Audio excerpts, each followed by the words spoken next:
bold and rambling boys, and a warning take by me. For I'd have you quit night walking and shun bad company. For ain't son, oh son, what have you done? You're bound for Botany Bay. In the northeast of England, where the freezing waters of the North Sea meet the Yorkshire coast, the fishing town of Whitby nestles between the surrounding cliffs.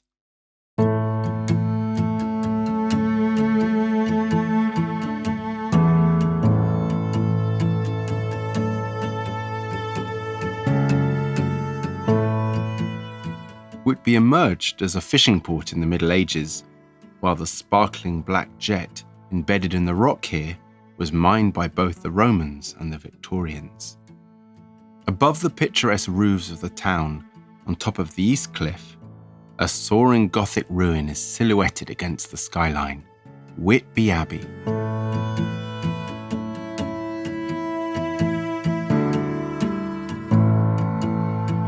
This imposing structure has been an important religious site for over 1,000 years, and its towering arches and turrets still retain all the drama and solemnity of that history.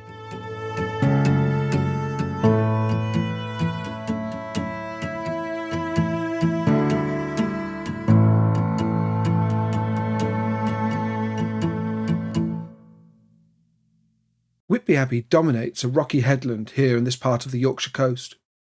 But what we see today are the remains of a Benedictine abbey, founded initially around 1078 by a Norman soldier who actually fought with William the Conqueror at the Battle of Hastings. But the roots of this place go much further back. The soldier, when he came here, was moved by the remains of a much earlier religious house on this site.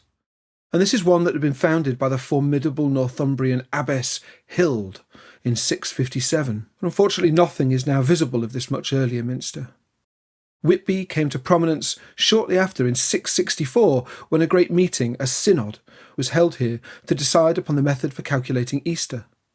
There were two schools of thought. There was the local Celtic tradition and then the Roman European one. In the end, the decision was made to follow the Roman method, and this is what we follow to this day.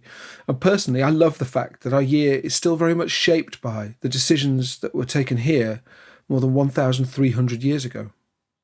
Looking at the ruins here, and the dramatic clifftop setting, it's easy to see why this place has inspired such religious reverence over the centuries. But it's also been a site of poetic inspiration. The Anglo-Saxon monastery is supposedly where the first named English poet, Caedmon, had his divinely inspired artistic awakening. Whitby is filled with legends. Some are centuries old and linked to the Abbess Hild, others are part of the local folklore, such as the Barguest or ghostly black dog who is said to roam the local area. Those who see the dog are destined to die soon after. But in more recent times, the abbey and the town have been associated with another dark figure, Count Dracula.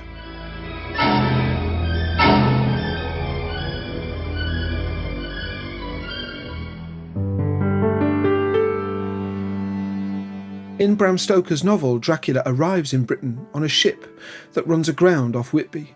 He takes the form of a large dog, a reference to the Barguest, perhaps, when he first comes ashore. And Whitby is the setting for some of the most haunting scenes in the book, and these associations have most definitely stuck. Stoker came on holiday to Whitby in 1890, a few years before writing Dracula, and it was in the public library here that he found a book referring to Vlad the Impaler, or Vlad Dracula, a 15th century prince from what is now Romania.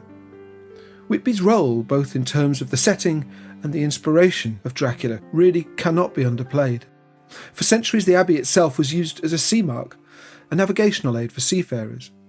And that ship that brought Dracula to Britain was thought to be based on an actual shipwreck that occurred here in the 1880s.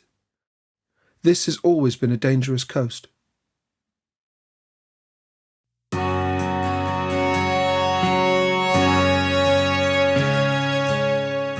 Over the centuries, generations of sailors would have departed from Whitby, and for some, the sight of the abbey's steep arches jutting out from the clifftop would have been their last glimpse of English shores.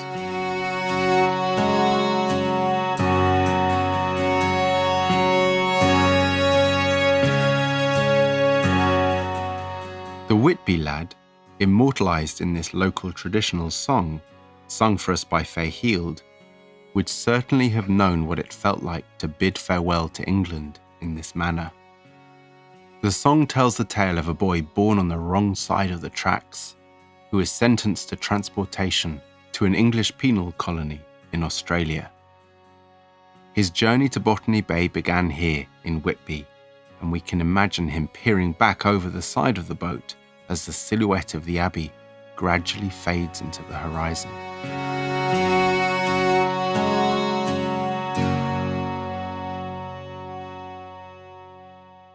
Come all ye bold and rambling boys, and a warning take by me, for I'd have you quit night walking and shun bad company. For ain't son, oh son, what have you done? You're bound for Botany Bay.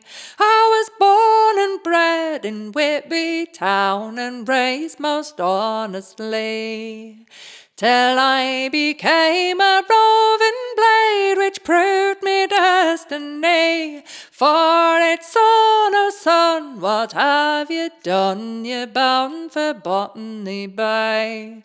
Well, I broke into some lady's house about the hour of 3, and 2 peelers stood behind the door, and they soon had an hold of me. For it's son, oh son, what have you done? You're bound for Botany.